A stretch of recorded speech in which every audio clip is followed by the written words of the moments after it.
He is a great leader. He's been an elected official for about, how many years now, Paul? Since I was 17. You hesitated, didn't you? Yes. 30 years. 30 years. School committee, mayor, council, state representative, like everything you can name, Paul Donato has been there. And it's people like Paul Donato. And just the other day we were at a breakfast, was it just yesterday?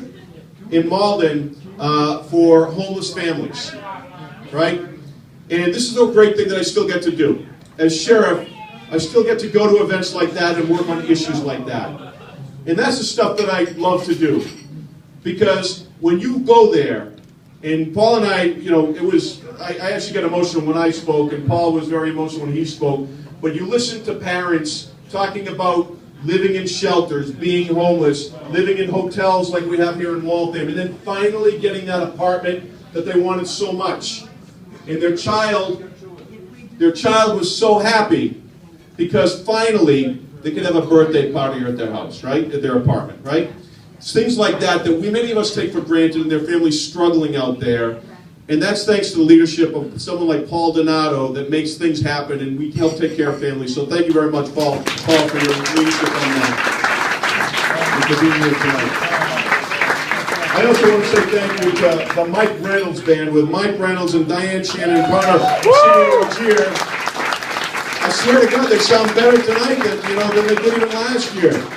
And it's also always sort of a wistful feeling that I have when I have these guys over, because for so long, Mike's dad, Larry Reynolds, who was a world-renowned Irish musician, was always here with us. And Larry passed, 2 years ago now, Mike? Year and a half ago. And it was a devastating loss to Irish music, but also to us just here in Waltham. Because not only was he an internationally renowned musician, he was just a guy from Waltham as well. So Mike and Connor and Diane, thank you so much for your music today, and you sound wonderful. I just want to say a couple of, we've got some longtime friends and friends that are here tonight. We've got Solene Sari. Where's Solene? She's over there in the camera. Thank you, Solene. On the door, we've got the inimitable Sandra Leone that always gets your name tags on there. Thank you, Sandra. And we've got the treasurer extraordinaire, the best treasurer in the state, and sometimes a thorn in my side, but always for the right reasons, Barbara Foley. Thank you very much, Barbara.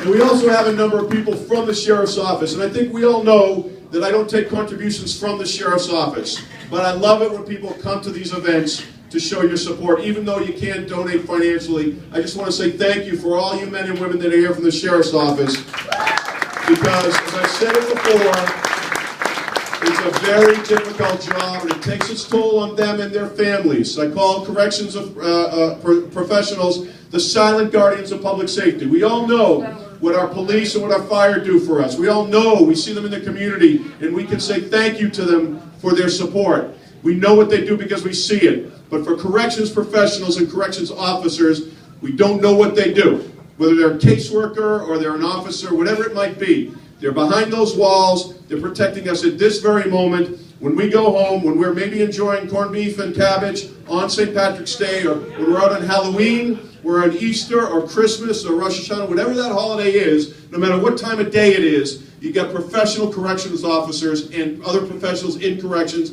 that are protecting us and make this world better. How about a hand for these great men and women that are here tonight, and those that couldn't be here. I also want to acknowledge, we've got just a very special person here, the former special sheriff of the Middlesex Sheriff's Office, Pat Murphy, all the way from Dunstable, Massachusetts. I also want to throw out a special shout out, because we have the people that came the longest distance in order to attend this event, and that's Dean and Lori over there coming from Virginia, right at the bar there. They came all the way, Lori, all the way from Virginia. They're taking a sign-on back. And maybe after I give a shout out, they'll actually drop off a check on the way back. They actually just happen to be in town, but we got a chance to meet them. So Dean and Lori, be generous tonight for us, would you please? But thank you very much from the bottom of my heart for all your support. You know, Irish is about the luck of the Irish and the blessing of being Irish, and I feel like one of the luckiest people around when I have an event like this, and I have so many longtime friends and supporters and family and people that I care about so much here. It really means a lot. Because here at the Middlesex Sheriff's Office, we're doing incredible things to help people. We're allowing people to turn their lives around. And in Middlesex, we're doing things that aren't being done anywhere else in Massachusetts and sometimes around the nation. And whether it's new programs for veterans, first in the nation programs to help veterans recover while incarcerated. New programs to help people get over. We have read so much about heroin overdoses and so much of the heroin that's going, the opiates that are going around this state and around this country right now. We see how many deaths in there. By the way, Teddy Turallo, our school committee member, thank you so much, Teddy, for being here. Before I forget, thank you, Teddy, for being here. To allow people to turn around their lives, we're doing a first in the nation, one of the first in the nation programs, using this drug called Naltrexone, which is a medically assisted thing that doesn't allow people to get high or doesn't allow them to have the cravings. It's not something like a methadone or a Suboxone. It's something very new and very daring. We're starting a new program here in Middlesex that's going to be a national model, and you might have seen me speaking about it, but pretty soon you're going to see these types of programs popping up. And you're going to be able to say it was your friend that you've supported, Sheriff Peter Katusian, that started that program, and these great men and women in the Middlesex Sheriff's Office is right here. We started a Middlesex Sheriff's Office organization, the Association for Women, so the corrections officers and professionals as women can organize in our shop. We've started new programs with video conferencing to be able to make sure that our security systems are better and that we can get people their due rights in courts, but we don't have to transport them back and forth all the time within constitutional boundaries. And we're doing something significant, as you might know, pretty soon, in about 2 months, or actually maybe less, we're all going to be out of that Cambridge courthouse, right? And that's going to be a bittersweet day. It's for many of you that have worked in that place, right? If you know that Cambridge courthouse, the high rise, and if you know that building, you know there's that orange stripe around the top. And at one point you might remember that 40,000 people a day used to travel through that building, through the clerk's offices, through the district court, through the superior court, through the DA's office, through the probation, through our jail, 40,000 people a day through that building. And now the only tenants in the entire building are the Middlesex Sheriff's Office and the top 4 floors. And we're the only people in that whole building. And pretty soon, we're going to be bringing everyone up to Billerica, at least for a time being, until we can get back down there, right? So when this is done, by the way, this project will also be seen as a model for the state, because this will be the fastest project run by the state in the history of the state, a $40 million project done in 8 months, because we are driving that project and making it better and making it stronger and fast-tracking it. That's also going to be a model for many other projects going around the state. And thank you very much to our corrections professionals that are moving that thing through as well.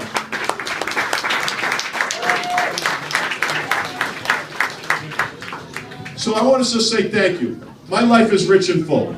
Right now, my wife isn't with me tonight, because she's taking my son Peter to hockey right now. Before I came here, I took my son Christian to hockey, and now he's here thanks to one of the parents that drove him here. My daughter Isabel is in hockey, and she's in ballet. The boys are in hockey, and they're in soccer. They're going to be in baseball. They're hopefully going to do some tennis, maybe, because I'm a tennis player, right, Christian? And I've got my son Christian who's here. Christian, can you just come here and give me a hug or something like that? Thank you. I got my son Chris. I think, is my daughter supposed to be here, by the way? I just realized she was unaccounted for. I'm glad. Typical dad.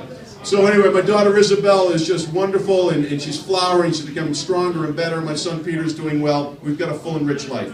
And our richness is not just in the family itself and my amazing wife Elizabeth. It's through my mom and my dad Peter Katusian, that's right there. Enjoying a Guinness like a good Irish she's changed to be Irish. And my mom, Connie Cassidy Katusian, as well.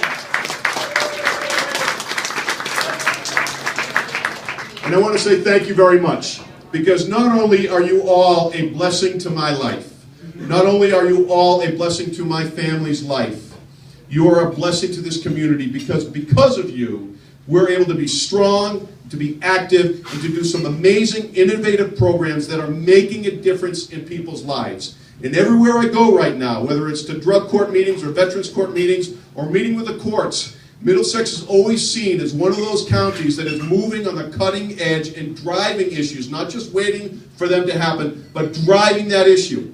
And I wouldn't be able to do that without all the support of you and good friends like my friend in the legislature, Paul Donato. So thank you to all of you. And in closing, let me give you a little bit of a blessing. May you all be in heaven a half hour before the devil knows you're dead. God bless you, everyone. Solancha, Mike Reynolds, Connor, Diane, thank you so much. He continues to give a nice round of applause.